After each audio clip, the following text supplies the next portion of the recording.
Kali ini kita akan membahas tentang gaya belajar. Kira-kira apa sih itu gaya belajar? Nah, mari kita simak. Pengertian gaya belajar. Menurut De Borter dan Hirnatsky 2002, gaya belajar merupakan suatu kombinasi bagaimana siswa menyerap dan kemudian mengatur serta mengelola informasi. Gaya belajar seseorang adalah kunci untuk mengembangkan kinerja dalam pekerjaan, di sekolah, dan dalam situasi antar pribadi. Macam-macam gaya belajar.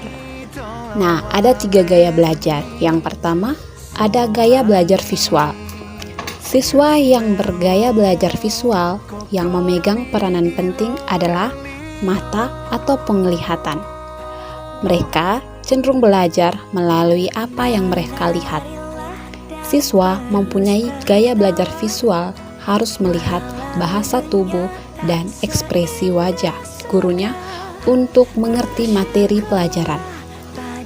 Mereka cenderung untuk duduk di depan agar dapat melihat dengan jelas.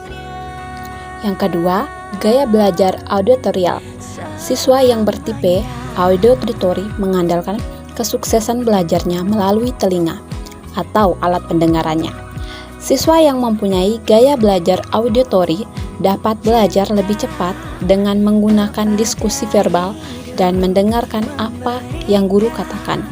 Mereka dapat mencerna dengan baik informasi yang disampaikan melalui ton suara. Gaya belajar kinestetik.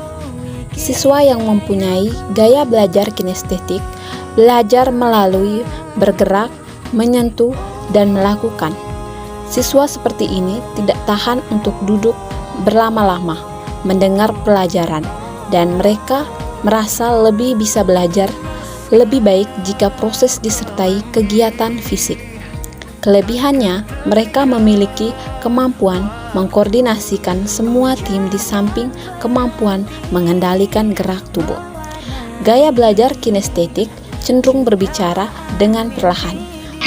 Cara mengetahui gaya belajar siswa. Nah, ada beberapa cara yang bisa kita lakukan untuk mengetahui gaya belajar ini. Cara pertama, dengan menggunakan observasi secara mendetail terhadap setiap siswa melalui penggunaan berbagai metode belajar mengajar di kelas. Gunakan metode ceramah secara umum. Catatlah siswa-siswa yang mendengarkan dengan tekun hingga akhir. Perhatikan siswa-siswa yang kuat bertahan berapa lama dalam mendengar. Kemudian, klasifikasikan mereka sementara dalam golongan orang-orang yang bukan tipe pembelajar yang cenderung mendengarkan. Metode lain bisa digunakan misalnya dengan memutar film, menunjukkan gambar atau poster, dan juga menunjukkan peta ataupun diagram. Dengan proses belajar mengajar seperti ini, kita bisa melihat para siswa yang mempunyai kecenderungan belajar secara visual dan juga mempunyai kecerdasan visual spasial akan lebih tertarik dan antusias.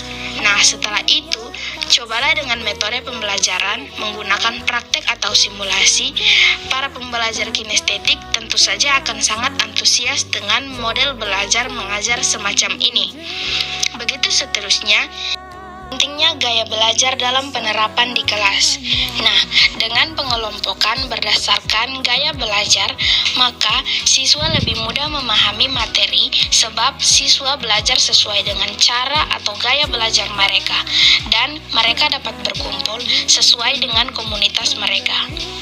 Pada pembelajaran di kelas, siswa visual, siswa auditorial, dan siswa kinestetik saling berkumpul dengan gaya belajarnya. Mereka belajar sesuai gaya belajar yang mereka miliki.